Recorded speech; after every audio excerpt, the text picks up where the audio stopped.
Welcome to the 307th of the COVID calls. This is a daily discussion of the COVID-19 pandemic with a diverse collection of disaster experts. My name is Scott Gabriel Knowles. I'm a historian of disasters at the Korea Advanced Institute of Science and Technology. I'm coming to you live from Daejeon, South Korea. Today, I'll discuss the economic impacts of COVID-19 with economist Micah Pollack.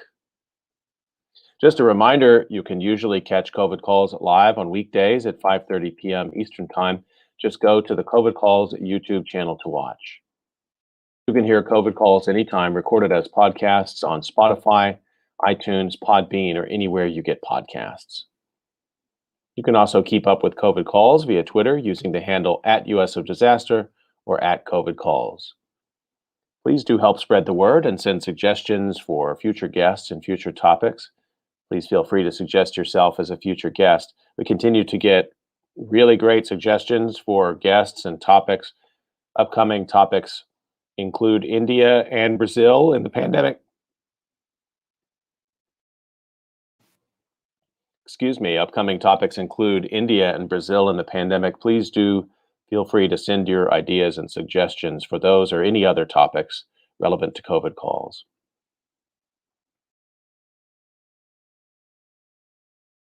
As of today, July 8th, 2021, there are 4,004,006 deaths from COVID-19 globally. That's according to the Johns Hopkins University Coronavirus Resource Center.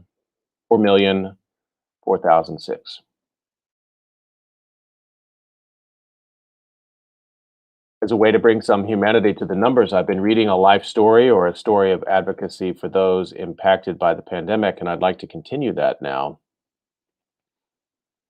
Headline is, "The World's Reported COVID Death Toll Passes 4 Million." This was written by Daniel E. Slotnick and appeared today in the New York Times, July 8th, 2021. The world's known coronavirus death toll passed 4 million on Thursday, a loss roughly equivalent to the population of Los Angeles, according to the Center for Systems Science and Engineering at Johns Hopkins University. It took 9 months for the virus to claim 1 million lives, and the pace has quickened since then. The second million were lost in 3.5 months, the third in 3 months, and the fourth in about 2.5 months. The number of daily reported deaths has declined recently.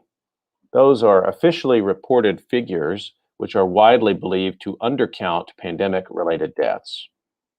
Numbers may not tell the complete story, and yet they're still really staggering numbers globally, said Jennifer B. Nuzzo, an epidemiologist at Johns Hopkins University's Bloomberg School of Public Health. Ms. Nuzzo said the number of excess deaths reported around the world suggested that lower-income countries have been much harder hit than their official numbers would suggest.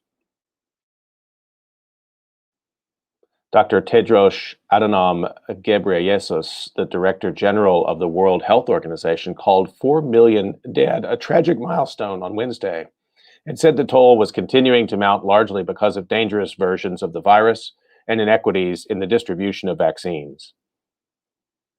Compounded by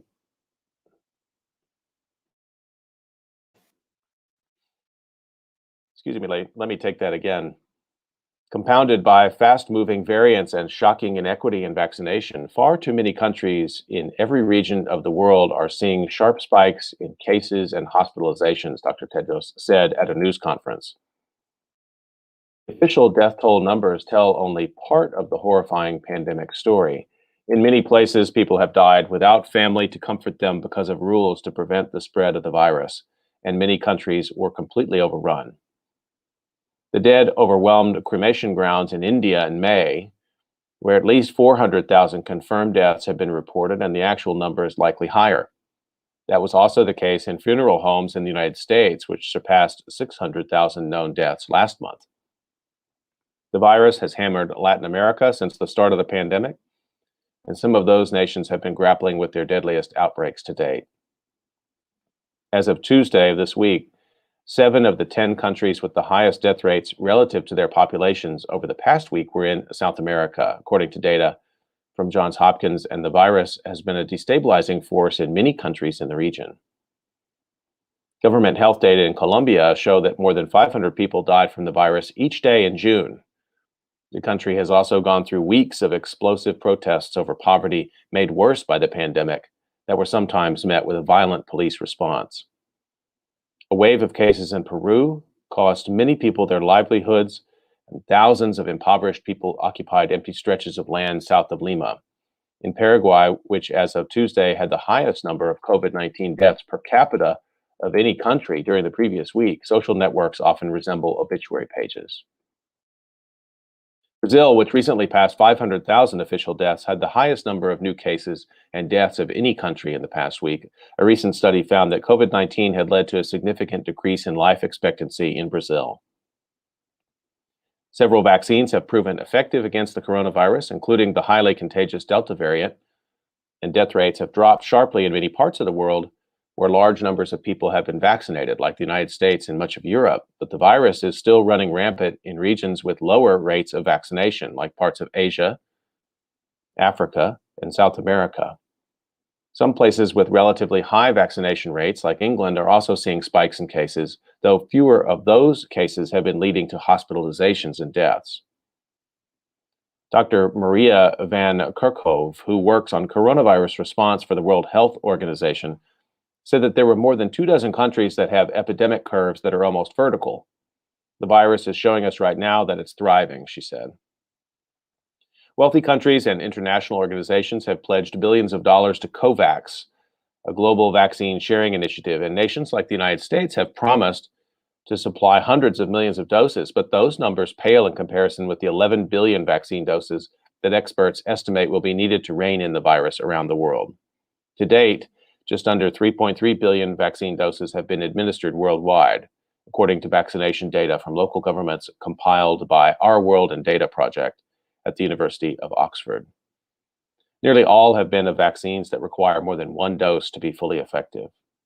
Country-to-country differences in progress are stark, with some already inoculating most of their adult citizens, while others have yet to report administering a single dose. The article was "The World's Reported COVID Death Toll Passes 4 Million."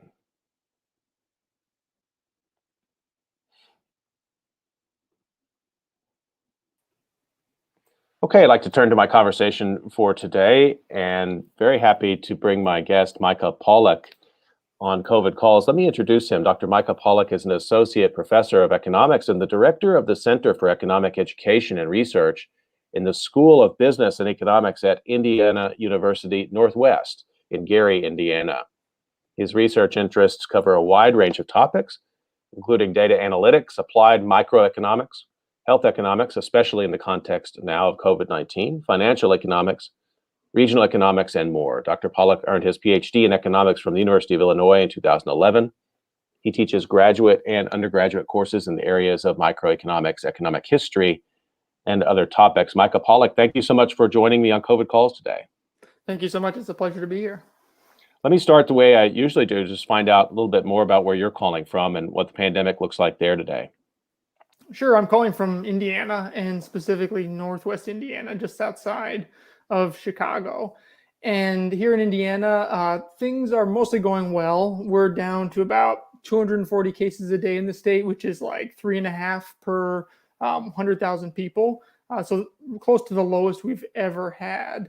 But I think there's a lot of concern because we're starting to see the declining numbers reverse, most likely due to the Delta variant. And we're starting to see numbers rise, especially in counties that are more rural and have lower vaccination rates. So things are going well. We're about 40% vaccinated now, and kind of on track to hopefully continue to do well. But there's that concern from the Delta variant, and we're looking at neighboring states like Missouri, where you're seeing big spikes as a result of the variant, with some concern. I'm not sure if you know, but are the vaccination rates variable across Indiana? Oh, absolutely. Yeah, we have some counties are as high as 50 to 60% vaccinated, and others down in, like, I think it was around 25% was the lowest I saw recently. So there's a wide variety, and you kind of see cases spreading, consistent with that.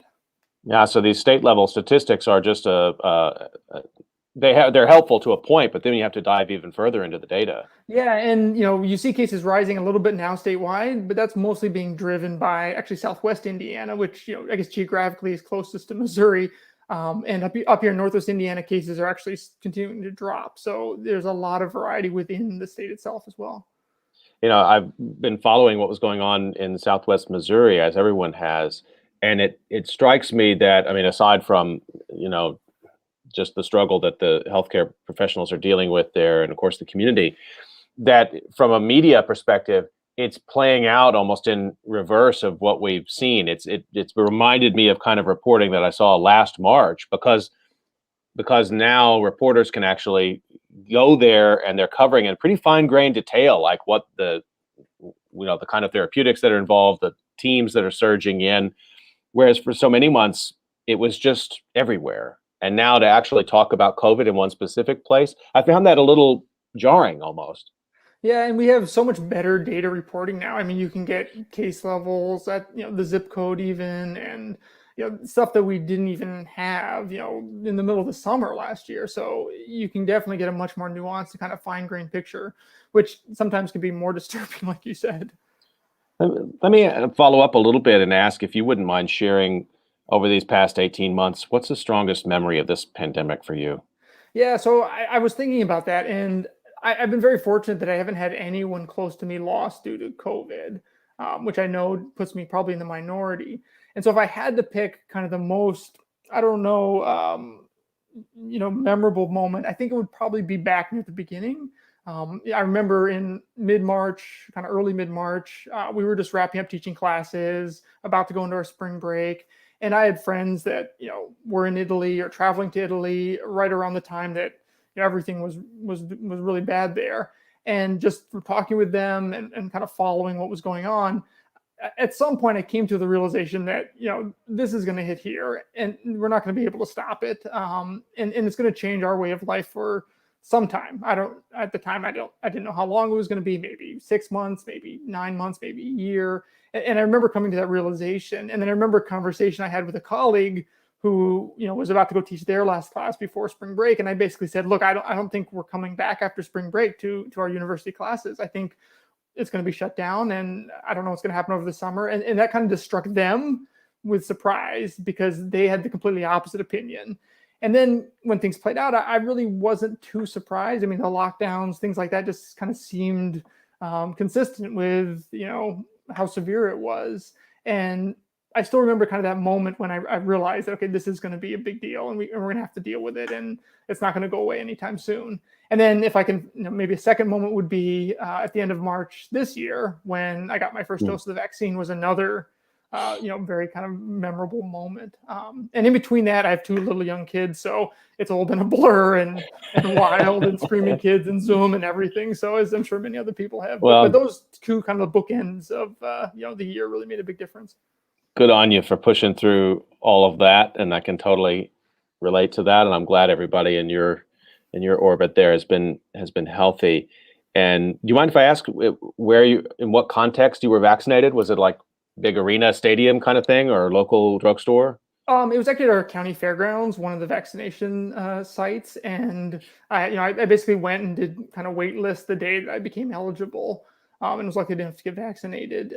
But it was real close to my home. It was one of the kind of temporary ones that they'd set up, so I was a little sad to see them kind of scale it back and close it down. I think it was about a couple weeks or a month ago, simply because there wasn't the demand anymore. So it was very convenient, very easy. It was a great experience.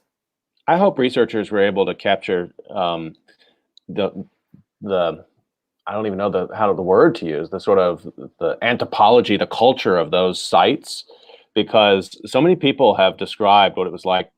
I've done a couple of COVID calls about it, like these sort of sometimes are weird, like speedways, arenas, disused department stores where these vaccinations happened, and the kind of instant culture that emerged in line, and the high-fiving that was going on, or I guess socially distant, I'm not quite sure, but that these were unique and special places. And of course they were doing life-saving work, and then a lot of them have now closed down and gone away.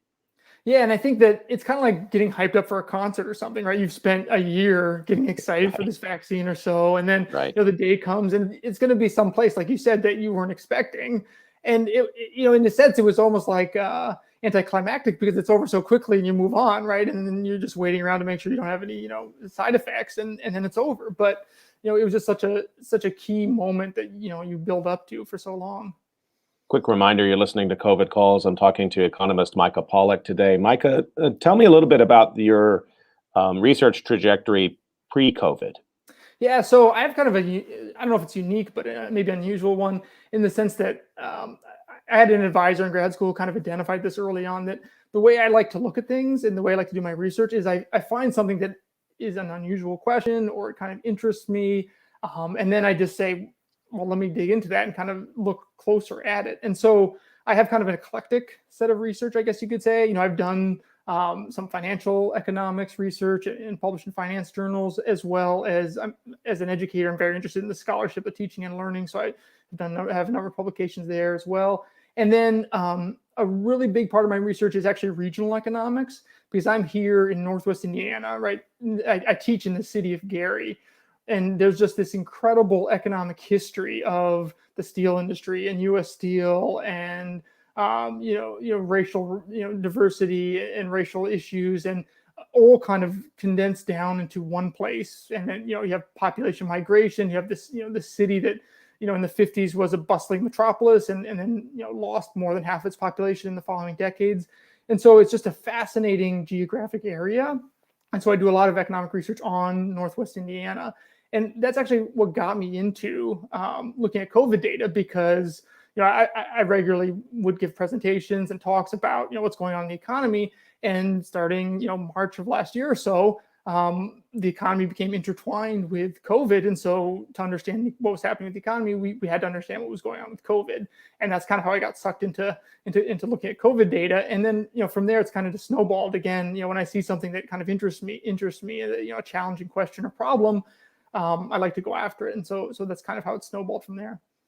Well, let's start with that. I mean, just in terms of the local region, and I mean, in American history, certainly since the 19th century, the economic vitality of that region has been enormous, and it's gone through industrialization and deindustrialization and so many different sort of economic layers in between. What has the COVID impact been there in that region in Indiana? So you're sort of in greater Chicago. I don't want to hurt anybody. Somebody's going to get mad at me for saying that. It's not Chicagoland. I don't know. Is it really considered sort of? Yeah, we call it Chicagoland. Yeah, we call it the region. Okay. But yeah, we kind of joke that like Chicago doesn't want to take responsibility for us, and neither does Indiana. So we're kind of like in this, neutral zone in between Chicago and Indiana. And nobody wants us. But yeah, it's a very industrial region. I mean, we have U.S. Steel, and are the biggest. Their biggest, steel plant, one of the biggest steel plants in the U.S. We have ArcelorMittal, which was recently sold to Cleveland Cliffs, which is the largest steel company in the United States, has a big mill here. We have the largest BP refinery in the world here. So we have a lot of industry, heavy manufacturing, steel, but industrial construction and a lot more. And then it's also kind of supported by a lot of service sector jobs as well, because you have a lot of workers that want to be able to go out to eat and have entertainment. And so it's kind of like a microcosm of heavy industry and heavy manufacturing up here. And it's very different than I think the rest of Indiana, where you think of like agricultural and farming. We certainly have a lot of that in Indiana. And as you go south, you have that here too. But up here, it's a lot about the steel mills. It's a lot about the lakeshore, and a lot about manufacturing. Did the mills close, or everything was deemed essential work and they remained open throughout? As much as possible, they remained open. There were instances where there would be an outbreak or people testing positive, and sections would have to be closed down. But for the most part, they kind of trundled on. And it was kind of interesting because you think like in a restaurant where you've got lots of people close together, all breathing the same air, you can understand how a virus could spread there pretty easily. But then you think about manufacturing, you think people tend to be spread out more, right? You're not kind of in such cramped quarters, maybe not working hand to hand with somebody else. And so definitely going into this, I think there was this idea that, yeah, it's going to hit restaurants, it's going to hit, retail stores, things like that. But manufacturing is probably going to be untouched. And that really wasn't the case. There really were manufacturing shutdowns as a result of this. Not so much at the big places, but certainly the smaller manufacturing firms were hit pretty hard by it. And so they how do they manage that? They had to just be reactive to the caseload, and then when it reached a certain threshold, they would shut down, close shifts. I mean, how do they do that? It varied a lot depending on the company, but in many ways Mm. similar to like a restaurant would. If there's somebody that's tested positive, then they maybe have the people that were close to them quarantine and stay home, and then if the outbreak gets too big and there's too many cases, then maybe they can't run the lines or something like that. Yeah. So at a sort of aggregate level, I don't know if it's too soon to say something about like the impact on the Indiana economy overall, but can you speak to that? Yeah, and the one thing that kind of we forget about is that before we went into COVID, we were in a trade war, and so we were already talking about some challenges to Northwest Indiana because we export a lot of steel, we export a ton of soybeans, and the trade war that we've kind of all forgotten about for the most part, just because COVID's taken up all the attention, still going on. And so there was a lot of economic concern before, and that continued through, with COVID. And certainly in terms of employment, we don't see jobs coming back rapidly here. We're still well below kind of the level we were pre-pandemic. And I think that surprises a lot of people, especially when we're not just talking about like food service jobs. We're actually talking about manufacturing jobs and higher paying jobs. We're still just behind in a big part because you have global economic issues affecting these industries as well.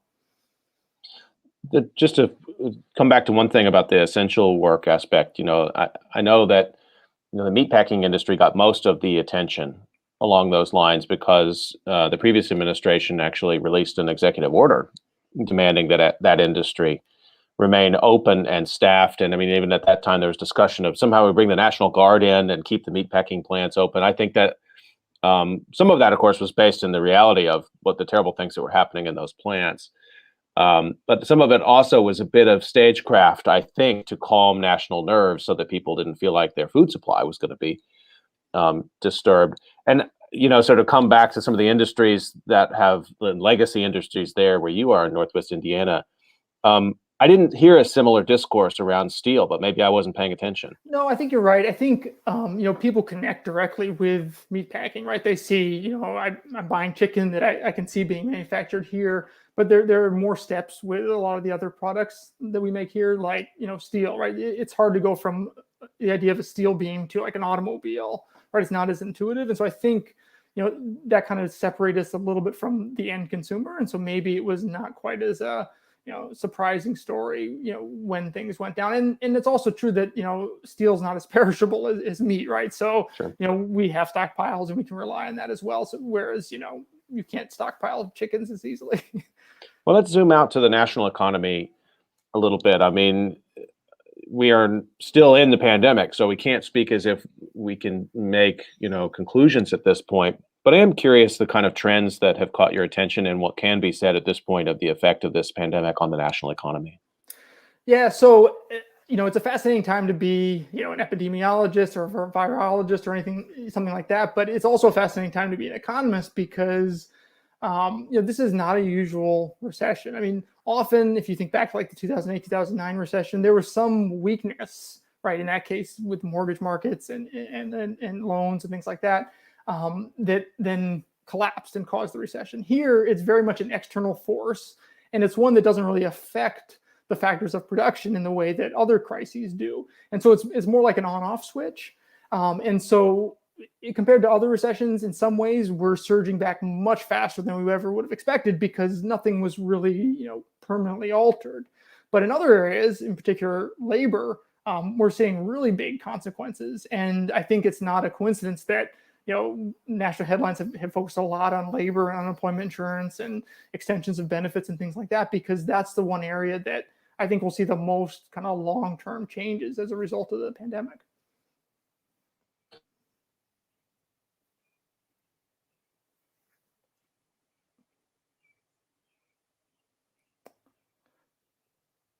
Sorry, I lost your audio Sorry there. about that. No, No, no problem. that's on me. I've done that twice in 2 days. I think I'm having a battle with my microphone. But what I wanted to follow up on with that was to go a little further. So you're saying that in terms of the economic impact, which I guess does tip into what you would define as a recession.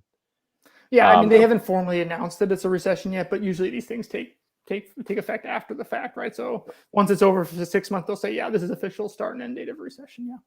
But you think about it differently than, let's say, the 2008 fiscal crisis. I mean, it's a fundamentally different situation. Yeah, absolutely. Because again, there was some economic weakness there that ultimately collapsed and led to the recession. Here, it was more like we're just going to shut everything off for a while and then we'll turn it back on and hope it still works. And should we understand the global economic situation in the same way, or we're going to see variability, which is going to be much more stark? Where, yeah, I think it's similar. I mean, again, the longer you leave it off, maybe the harder it is to turn it back on again. And so, here in the U.S., being kind of leading in terms of vaccinations, I think we'll be on track to get back on, turn things back on more quickly than maybe the rest of the world. So things may alter internationally and globally, but yeah, I think it's fair to think of it the same way there. So then, kind of diving in a little bit further, then there certain sectors in society, just like the virus has demonstrated the inequalities in American society and around the world. Economically, we must have seen the same thing. And I'm particularly curious how you think all of the discourse around the relief payments last year here in the United States, what you thought about that.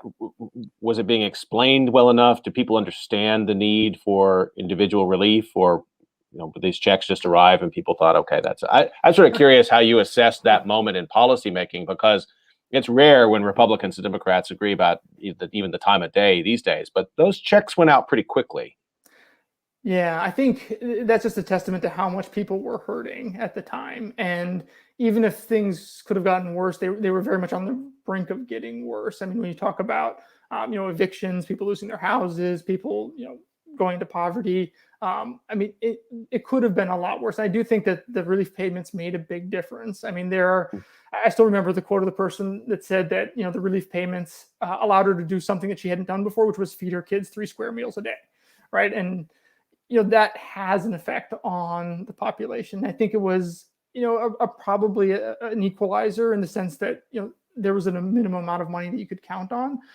Whether it was enough or whether we should have done more or whether, we should have done less, that's really hard to say. But I think that there's pretty strong evidence that it had a significant effect on people's livelihoods and kept many people out of poverty and probably saved some lives as well. Is there some way to track that in terms of the impact that made? Because what you just described maybe is that people had pre-existing economic distress in their family. Maybe not everybody's in work, or there's a chronic health issue, or they're below the poverty line.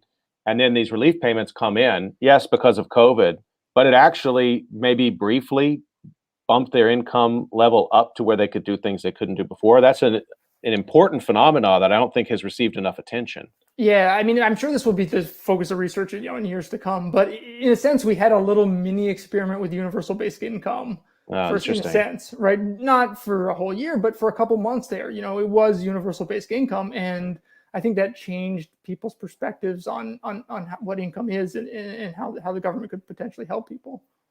You think it changed it to the point at which it can become politically viable? I mean, I think we're seeing, again, in the labor market, these big shifts as a result of maybe not necessarily only the, relief payments, but also kind of the economic changes that happen to workers that I think will alter the dialogue. Yeah. Just a reminder, you're listening to COVID Calls, and we're talking about the economic impacts and context of COVID-19 today with economist Micah Pollack. Micah, let me ask you this. I like the way you described your kind of topic selections as an economist. You follow your interests, and so I wanted to follow up on that, because there must be aspects of COVID from an economic sense that defy conventional wisdom, or maybe it just proves all of the conventional thinking. And I know within economics, like every other social science, there's different modes of thinking and making sense of the world. So I don't mean you to have to say there's consensus among all economists. However, I am curious sort of what forms of conventional wisdom or ideas have been provoked and pushed by this time. Yeah, it's really interesting. In being kind of engaged in social media, you get hit with a lot of different ideas that people have all decided is the correct idea. So two maybe points that I don't know if they were necessarily conventional or picked up by a lot of economists, but again, early on in the pandemic, one of the kind of the common threads was whenever a region or an area or a nation shut down, had a curfew, had stay-at-home orders, there was this automatic reaction that that's going to kill the economy. And so I remember early on, a lot of the kind of misinformation that I was had to deal with on kind of a daily basis was, we need to open up the economy. We need to get rid of these restrictions. We need to, get rid of lockdowns and shutdowns because those things are killing our economy. And I think a lot of economists, including myself, felt that that really wasn't the case. I mean, our economy was hurting because of the virus, because of the pandemic. And the way that you address that economic problem is by dealing with the pandemic, right? And long-term vaccinations, but short-term, you need to lower the spread to the point where people feel comfortable again. And so kind of the general maybe feeling on the street was that, blocking restaurants from having, high capacities and things like that, or maybe not even being able to eat inside at all, was hurting the economy. And it really was kind of the opposite of that. And I think that's something that economists really haven't had to explain so much before, because this is such a unique economic crisis. I mean, it's possible back in 1918 with the Spanish flu, there were similar stories going on, but we didn't have the data back then to kind of back things up. Let's go a little further with that, because I think that's an important moment in the history of this pandemic that we're going to want to come back to and really and think about, because that discourse was out there, and certainly there were some governors who said, and they made it a kind of a political point, and it became a partisan point, unfortunately. We're going to remain open, or we're going to open up as soon as, I think particularly in Florida and Texas in this regard, as big states with very diverse economies, and they opened back up very quickly. And I felt like the economy was being discussed as if it was something separate from people, almost like we're going to reopen the economy, right? So that we don't have economic distress, and we're not going to let government tell us we can't reopen the economy. And I kept thinking, well, what is this economy you're talking about? It's people having to go into a place and work where they're going to make each other sick. So I felt like there was a big disconnect there in terms of the way we talk about what the economy is, and the reality of that this was, as you said, a time to tackle the problem in front of us, which was actually the spread of the virus. That was just what I was tracking, and that doesn't go anywhere into sort of economic theory. That's just the way that policymakers talk about the economy. Yeah, I mean, in basic economics, you have two sides of the market. You have consumers and you have producers, right? Buyers and sellers. And I think what you saw is a lot of people, states, politicians were focusing on the seller side of the market, right? Business focused. And so from their perspective, they have businesses, people are coming into the business, and it's easy to point at something like an order that prevents people from coming into a business and say that's the culprit, right? But you're ignoring the other side of the market, right? The consumers, people like you and I, individuals. And there's a reason we're not going into the restaurant. And it may be because there's that restriction, but more likely it's because we don't feel comfortable doing that and going into the restaurant when there's this virus that we don't understand and we have poor data on, and we don't know, what's going to happen next. And so I think that you have to address both sides of those things. And I think that's what people didn't get. You can get rid of the restrictions and open up for business, but that doesn't mean that customers are going to come into your business, right? And there are cases where people have done that, restaurants did that, and then nobody came into the restaurant, or they didn't see an increase in consumers at all. And so again, it's trying to kind of treat the symptom instead of the root cause of the problem, which was that a lot of people didn't feel comfortable going out and patronizing these establishments with so much uncertainty and so much concern about the virus. And the way you address that is you alleviate those concerns, right? You make sure everyone's consistent wearing masks, and you have better ventilation, and those kinds of issues would probably have much more of an effect than simply saying, okay, we're going to let you go into the restaurant now. What was the impact on small business, if you can say anything about that in the aggregate? Because that's one area where staying closed for even 3 months, not to mention 6 months or longer, can really be devastating, I think. Yeah, I think we lost a lot of small businesses during this time.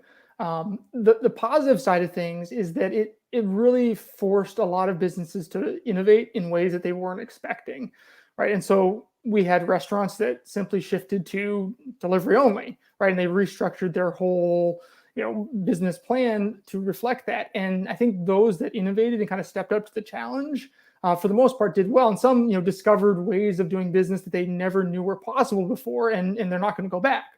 And so I think that those that were able to innovate and maybe had enough of a cushion, whether it was through small business loans or simply being in a good place financially, I think they actually were strengthened by this in the end because it forced them to think in new ways about getting products to people, and that ultimately made them a more competitive business.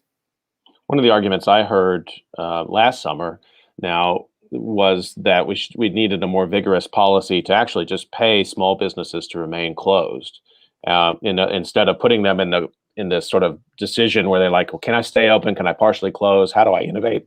Because that innovation, I agree with you, it's been really striking.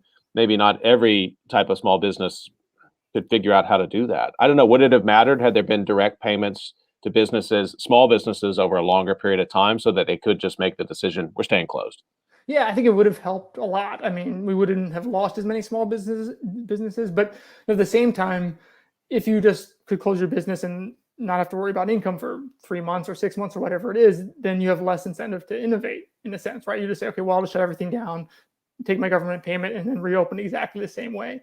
And I think that is kind of the flaw. And if we look at kind of the economic challenges now, like with unemployment insurance and kind of the claims about how it reduces employment, they're very similar because in the end, it's tough for businesses and you have to respond to those challenges. And if you don't, and you just want to keep going business as usual the way you've been doing it, that may no longer be viable now that everything has changed. So, just to turn to that for a second, you were quoted in a recent Indiana public media story, and I just want to read this quote because it's a provocative one, and on this exact issue about the impact of relief payments for workers and what the impact that might have on their desire to return to the workforce. And you say in this piece, you said, I think it's kind of like a cop out for business owners to say that because it puts all the for business owners to say that because it puts all the blame on the workers and then they don't take any responsibility for what's happening. So let's go a little bit further with that, because this has been like everything sort of brought back into the meat grinder of American political partisanship. Do those relief payments to workers keep them from seeking jobs? So I think that intuitively there is a reason to think that. And I think that it is a reasonable hypothesis to put out there. But empirically, if you look at the data, the answer is no, it doesn't. In fact, we can go back to previous recessions because the same kind of questions came up in previous recessions where we had expanded unemployment benefits. And you don't find the kind of turning off of benefits as the need goes away to increase employment. What we do find is that these benefits tend to just be keeping people in the labor force a little bit longer. And then when the benefits are gone, they tend to drop out of the labor force anyway. So you're not going to be pushing a lot of people back into jobs because you've gotten rid of this incentive to stay home. There's going to be exceptions. There's going to be individuals that say, yeah, I'm not going to go look for work until my unemployment benefits run out. But by and large, people don't want a quick handout from the government. They want a reliable source of income, a career, some upward mobility. If the other thing I like to say is if a couple $100 a week is enough to keep you from going to your job, that really says something about the quality of job that the employer is offering, right? If me getting another $100 is enough for me to say, okay, I'm just going to leave this job and deal with all of the paperwork and the bureaucracy of unemployment insurance, it doesn't say much about how good of a job you're providing to the workers there. So when you flip the script that way, then it puts the onus on the employers to look at the nature of the work and the compensation that they're offering. Have you seen that impact? Are businesses that were struggling with one wage offer are now turning around and increasing wages, or are they just reducing staff and asking existing staff to work harder? Well, I think it goes back to the firms that are willing to innovate and find a way to adapt to the challenges end up being successful. And you do have quite a few stories of businesses that said, hey, okay, we're going to rethink our whole compensation. We're going to pay you a living wage. We're going to make sure you have health insurance. We're going to make sure you have flexible work hours. And businesses that do that, for the most part, they are not complaining about lack of workers. It's the ones that want to continue offering minimum wage, don't provide any benefits, expect workers to work in environments where they might be at risk to exposure, essentially doing the same things they were doing before, that are having the real problem you finding enough workers. Just a reminder that you're listening to COVID Calls, and we're talking about COVID-19 and the economy with economist Micah Pollack. And you mentioned a minute ago, you were talking about a brief mention of 1918, and I know economic history is one of the areas you're interested in. So let's talk about that a little bit. Any historical parallels been interesting to you at this time? Yeah, I mean, again, this economic crisis is so unique. I mean, I guess you'd have to go back to probably 1918 to really see anything similar to it. Just the nature of the economic crisis is so much different than any of the crises we've experienced before. And even if you go back to 1918, I mean, that was before we developed GDP as a measure, and the amount of data we have now is so much more than then. And so I think that we're learning almost for the first time a lot of stuff about this kind of recession. I mean, we've had supply side recessions, we've had demand side recessions, we've had oil, recessions due to oil prices. But this is really the first, I guess you could call it, health recession that we're experiencing, and I think we're going to be learning a lot about how we deal with it. And I think that, like I said before, the relief payments were almost like a mini experiment in universal basic income, and I wouldn't be surprised if we see kind of perceptions around that starting to change in the next few years as people remember and say, hey, that made a huge difference to me. Why can't we do that more often? It's interesting. I mean, I wonder, just to say a little bit more from an economist's perspective, when you're reaching for historical parallels and there really isn't one at hand, what do you do then? How do you make inferences from the past then to help you as you're theorizing what we're living through right now? Yeah, I mean, I love looking at old newspaper clippings, and so I have done a fair share of looking back through the newspapers at the time, and there's some really fascinating graphs of cases and things like that essentially look like they could be of today. And I've seen some people have matched them up with the curves, right? So you have this old print piece of paper that somebody scanned, and you've got to match up to like a modern curve of case counts, and it's eerily similar. And you find lots of examples of people complaining about similar economic problems too, like shutting down, the economy, wearing masks, all that kind of stuff. It's not new. I mean, humans, in a sense, haven't changed that much in 100 years or so. I wonder, when you do find those examples where there's some historical resonance across time, but the ways of thinking about the economy have changed. What do you think about that? I mean, don't is know that the ways that people think about the economy have changed in general. I mean, certainly. you're talking about like GDP didn't exist at certain points, or certain kinds of tools that you have as economists. I mean, that shows Sure. some evolution of the field, I guess. But I mean, again, it's only for the most part, it's the economists that are using those tools, like the Okay. average person, right? I'm Right. not sure their view has actually changed that much. So I think you could have the same kind of perspective. But yeah, as an economist and somebody who looks at this regularly, I mean, if I was back in 1918, I wouldn't be able to do a lot of the stuff that I do today simply because you didn't have these same tools available. I guess the question I'm coming to with that is, are the tools of gathering data and data analysis up to the moment? I mean, have you found in the pandemic that you certainly have got more than you did in 1918, but has economics developed to the point where you have the tools that you need? Is government collecting the data that you need as an economist to make sense of the impact on the economy? Well, I mean, we always want better data, and one of the things that pulled me towards looking at COVID data is just how much data you're getting and how quickly it's coming. So, here in Indiana, we get, since the beginning of March, we've been getting daily updates on, first just cases and then deaths and testing, and it goes on and on and on. You've got now, the Indiana Data Hub has 30, 40 different files they update daily, right? And down to the county level. And so that's, as an economist, it kind of spoils me because we don't get that kind of data for the most part, right? We'll get census data, which is very detailed, but it'll be every year and it'll be on like a couple year delay. And so when I try to like go back to my day job and look at like economic trends in Northwest Indiana, maybe there's not any new data releases since I looked at it last a month ago, whereas, everything has changed in COVID. So yeah, that's an interesting, parallel here that, it would be great to see more economic data kind of in real time, especially at the local level. I mean, nationally, you can get that kind of stuff, but at the local level, if I want to know what's going on in a specific region, month to month, week to week, day to day, even, it would be fantastic to have that kind of data.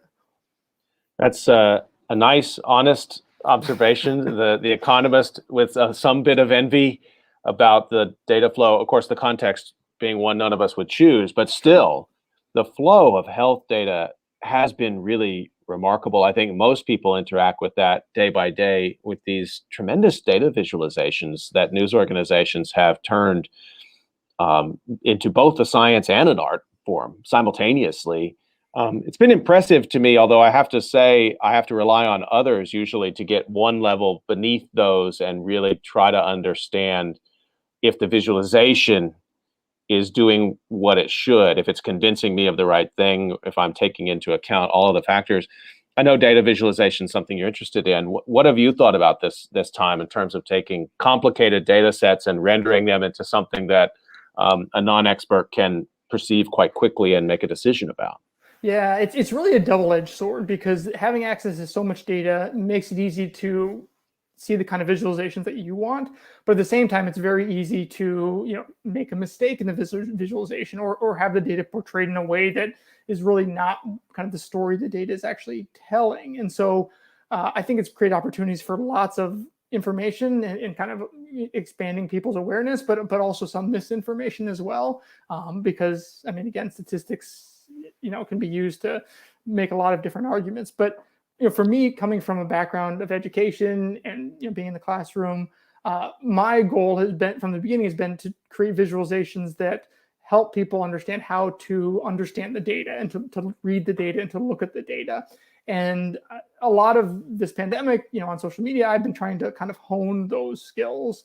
So I'll put out, maybe I'll be curious. One of the first kind of visualizations I ever made that created lots of controversy was I just compared flu deaths in Indiana by week with COVID deaths. I just put them side by side, so you can see, okay, week one of the most, week one of the year of the most, of the worst flu we've had in the last 10 years. This is how many people died week two, and you stack them up with COVID, and it creates all sorts of controversy, and people object, and then you kind of refine it and say, okay, well, if you don't like this part of the assumptions, we can change them a little bit and make it a little bit more compelling.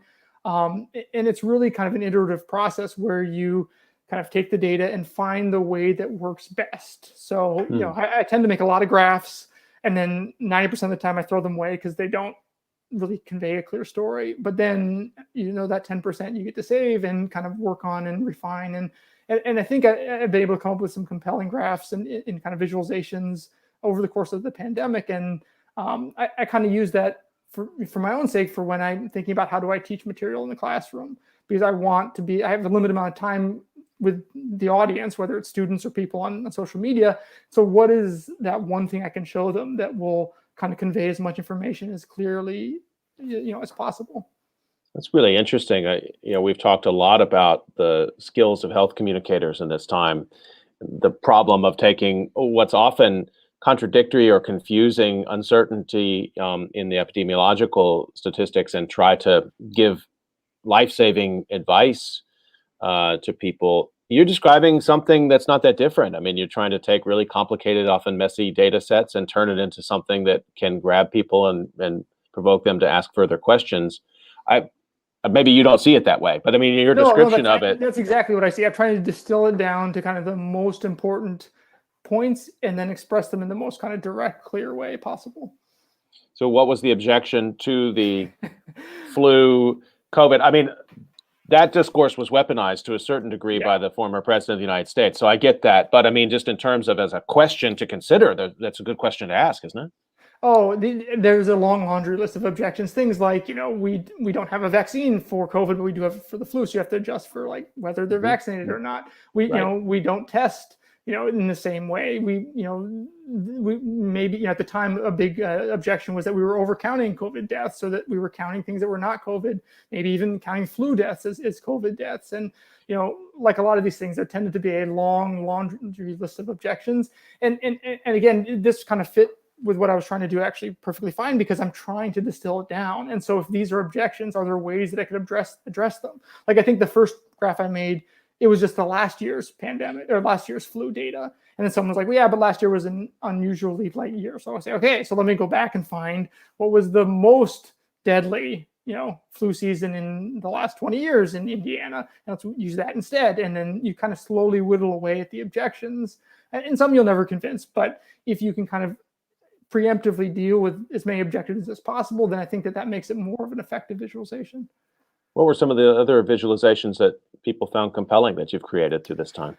Oh, I mean, I've done a lot of kind of daily trend tracking. I mean, my Hmm. favorite one I think is I still have, it's just a bar chart of, or just a line graph of daily cases, average daily cases. But then I, underneath that, have color bars that represent 3 days of increases or decreases. So it's Hmm. this really nice red and blue graph with kind of gray, where whenever cases rise for 3 days, you get red coloration underneath it. And then whenever cases are ambiguous, maybe they go up and down for a few days, it goes to gray. And then when you're going back up again, it's red, and then down, it's blue. And so what I think it captures is that when you just glance at it, you can immediately see, okay, wow, that's a lot of red. And intuitively, you're like, okay, that is bad. And that means that we've had consistent increases in cases. And then you say, oh, look, there's this big blue section. Okay, that thing's cooling off a little bit, and maybe things are getting better. So I personally like that one a lot. Yeah, I appreciate this part of our discussion. I haven't had a chance to talk with anybody about this because I do think, this is a time in which, and it's not just COVID, but science in general in the United States, disputes over science in a democracy, that's not a new thing. But the vast amount of disinformation that's been intentionally poured into that discussion is distressing. And I think educators, particularly like yourself, who get up in the morning and think, well, here's some things I need to try to get across to people, fundamental ideas and then tools also. That disinformation has made the work even harder. I'll go a step further. I mean, someone like yourself who then tries to take it into social media. So you're not just doing this in the classroom, you're also sort of trying to reach a broader audience. I don't know. I guess I don't want to be too pessimistic about it, but I do worry that as educators and as people who speak to the public, it's just getting too swamped to actually have a clear moment where we can discuss. And maybe you talk me out of that because it seems like you've stuck with this a bit. Yeah, I mean, it's hard to say. I mean, obviously, social media can be somewhat of an echo chamber, but I do think that convincing arguments based on facts are much easier to support, right? And so, if you have misinformation, you have a visualization that's just using the wrong data or something, that's very easy to disassemble. It's much Mm. harder to disassemble something that has gone through multiple iterations and had feedback from lots of different people and has been improved upon and has old sources listed. And I mean, the same way, I think it is maybe a pessimistic view that there's all this misinformation we can't possibly keep up. But one good, well-designed visualization has the potential to get rid of, to kind of demolish a lot of poorly made misinformation in visualizations. And maybe that's kind of an optimistic view, but because it does take more work to make one good positive visualization. But once that's created, it's really hard to argue with because everything's laid out there kind of clearly. And I have seen that there's been a lot less kind of, the better I've gotten at making visualizations and kind of conveying data, the less pushback I get because I've kind of preemptively dealt with those arguments. When I create a visualization, I'm going to say, okay, somebody's going to come in and say, well, this isn't the, it's missing this component. And so you preemptively build in, okay, this is why that component isn't relevant here or something like that. Just a quick reminder that you're listening to COVID Calls, and we're talking about the economic impact of COVID-19 with Dr. Micah Pollack. And I want to come to some collaboration that you've done. I was lucky enough to speak with Dr. Gabriel Bosslet a few weeks ago. And in fact, he was the connector between the two of us. And shout out to Gabriel and all of the tremendous work that he does. And so here you had a physician and an economist, you, who came together with some other colleagues, I believe, as well, to work on a project. And I talked about it a little bit with him, but he said, I want you to talk to Micah and get his take on it, which I thought was a really nice invitation. So I took it. And the paper that you released is titled The Effective In-Person Primary and Secondary School Instruction on County Level SARS-CoV-2 Spread in Indiana. It's a local study, but it has really broad implications, I think, in terms of trying to understand the return to school in the middle of a pandemic and the kinds of questions people have to take into account on what that's going to mean. Tell us about the project and the publication. Yeah, so I think I have to back up and give you a little bit more background. So I met Dr. Bosslet over Twitter. Up until a couple of weeks ago, we never met in person either. So everything has been totally virtual. And it was actually that flu comparison graph that I mentioned earlier that I think led Dr. Bosslet to find me on Twitter. And then we had lots of conversations and we've collaborated on a lot of stuff since then. But last summer, as we were getting close to, schools coming back, so like mid-July, right around this time of year, we had a bit of a discussion kind of behind the scenes, not publicly, just about what we thought would happen with schools. And I think we came at it from very different perspectives. Obviously, I'm an educator, and Dr. Boston is as well, but I'm full-time in the classroom. And so my perspective was seeing kids in the classroom in person, and thinking about kids going back to school in person, thinking about K through 12 students going back to school in person. And from my perspective, I didn't see the risk was worth taking. I just thought, they should just do e-learning entirely, right? I mean, because that eliminates all the risk. And yes, it's not perfect. It's going to have downsides. People are going to get left behind. It's not going to be great for students, but it completely eliminates the risk. So that's what we should be doing. And he kind of came at it from a different perspective, kind of the medical perspective, seeing COVID inpatients in the hospital. And he, again, I don't want to put words in his mouth, but I think he felt that the risk was not that much, that, the risk of transmission and serious sickness amongst kids was relatively low. And, going to in-person classes is maybe not as much of a risk as some people thought. And so we kind of came at it from totally different perspectives, and we were talking about it. And then we also were talking about how in Indiana, they didn't standardize how schools were going to reopen. It was kind of left up to the local school district, the local county health department, which meant that everything under the sun was happening, right? Some places were just going to stick with 100% e-learning for the whole year. Other places were just going to go back in person full time. And we were talking about it. And at one point we were saying, this is kind of like a natural experiment where we can see what happens if we, are ready to track and just follow and see, okay, if districts that were mostly in person reopen and there's a lot of cases, and those that are doing e-learning, the spread goes way down, maybe that tells us a little bit about the risk. And there have been studies about in-person instruction for a while now, but they mostly focused on the actual classroom itself. So, did spread happen in the room? How did it happen? Who did it happen between? Those are very problematic because there's all sorts of issues with the data collection, because schools have an incentive maybe not to encourage parents to test their kids as much. And parents don't want to get their kids tested sometimes either, because at the time, it was invasive. And if you test positive as a kid, maybe you're not able to participate in sports or something like that. And so we wanted to kind of stay away from the classroom itself. And so we came up with a study idea where we're just going to look at school districts and counties and see, how they reopen, and then look at the community spread at the end. So if there's spread that's happening in the classroom, then presumably schools that are more in person, there's going to be more spread, and then that spread's going to, expand to the community, and we'll see a rise in cases in the community as well, and then hopefully bypass all the controversy over whether the data coming out of schools is reliable or not. And so, we were sitting a couple of weeks before schools were supposed to start opening, and we kind of said, okay, well, this sounds like a great idea. We're kind of at the right place at the right time. Now, how do we actually do it? And I remember it was really tough to kind of sit down and figure out how to actually do it, because we're like, okay, how are we going to figure out for the 400 school districts in Indiana what they're doing in like a couple of weeks before they open? And then that's when we brought on another colleague, Dr. Mark Sperling, who's the dean of the School of Education up here. Because we just asked him, we're like, how would you do this? How would we get this data if it doesn't exist? And he was just like, do you just want me to talk to everybody in the school districts? And I'm like, what do you mean? He's like, yeah, I can just email them. I know almost everybody. So like, we can do that. Great. And so for the next few weeks, we just, with his help, we're able to go and just contact the school districts and say, hey, we're doing this study. Can you tell us what percentage of your students are going to be in person versus e-learning? And districts that probably would never have even responded from an email from me, just started sending us back their data and sharing it. And it really made the whole, project possible. So tell us about first of all, as a research design, that's great because it's very concrete. I understand it completely. And then at the critical moment, it's like, we need another member of the team. Yeah. So it became this sort of broader interdisciplinary team. I think a lot of in context of COVID have had to innovate in that way. And am I right? Yeah. And everything was done, you were on Zoom calls, I presume.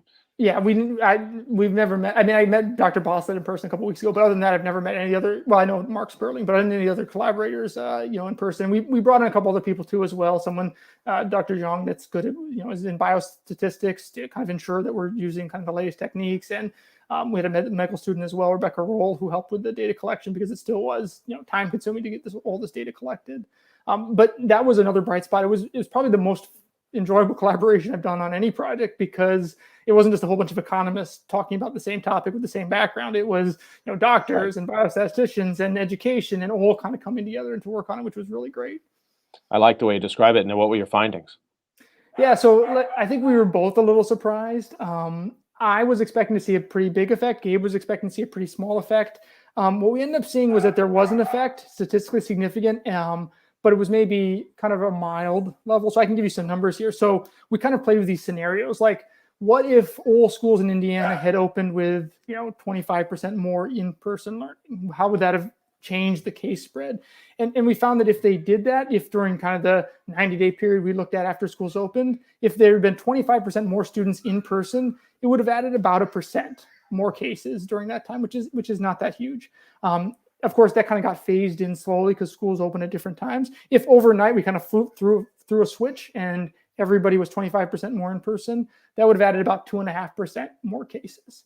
And I think the true value of the study, we try to stay out of prescriptions of should the schools be open or not. The true value of this is that it puts kind of a numerical value, almost like an empirical value, on being open in person. And then it's up to the individuals to decide whether that's a risk that they're willing to take or not, right? So is it worth 1 to 2% more cases in a community to have schools open 25% more in person? I mean, now that's the question that the school has to answer and parents have to answer. And I think the most fascinating thing when this study was published is that we had people on both sides using it to kind of support their arguments. So we had some people that would say, hey, look, there's a study that shows that, opening schools in person causes spread in the community. And then someone else would say, hey, look, there's this study that shows that opening schools causes a negligible amount of spread in the community. And so we had both sides arguing against each other, both citing our study to try to kind of make their argument. So I think that was, a nice result that we ended up kind of with something that both sides could use. I saw that, and I was impressed by that, because it meant that to me at least, that the study was valuable enough that it could enter the public space where you should have these debates. And it comes back to a theme we were talking about earlier, which is I wonder, I'll ask you the question, what do you think it would have meant in the United States if we'd had studies like this for every state back in March of 2020? Because the schools issue is so personal, it's in every community, it touches on everything we were talking about, it touches on the economy, and it touches on, of course, health of children, the future of our economy, and so many other things. And yet it often seemed like people were just flying blind. Yeah, so if I can bring it back to economics a little bit, I mean, one of the fundamental ideas in economics is you do something if the benefits outweigh the costs, right? And so when you're deciding to send your kid back to school or not in person, you're going to be thinking about what are the benefits and what are the costs. And the benefits of schooling are something that a parent or a teacher is well acquainted with, right? They know the value of sending their kid to school, right? They learn stuff, they're socialized, all that kind of stuff. But the costs, that's where COVID came in, and that's where there was a lot of uncertainty.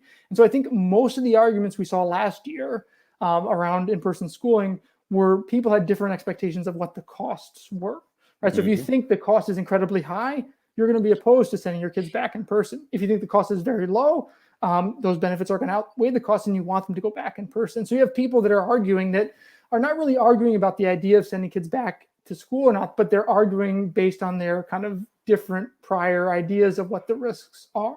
So I think the value of a study like this is it kind of creates some concrete numbers that people can talk about. And if I think that a 1% increase in cases is not worth it to send my kids back to school, and you think it is, well, that's something we can, disagree upon legitimately. But if you're saying it's the risk is astronomical, and I'm saying it's really small, there may not be any way we can ever kind of reach common ground. So hopefully it shifts the discourse from one of just in-person good or bad to, okay, how much risk are we willing to accept with in-person schooling for the benefit that we get from that?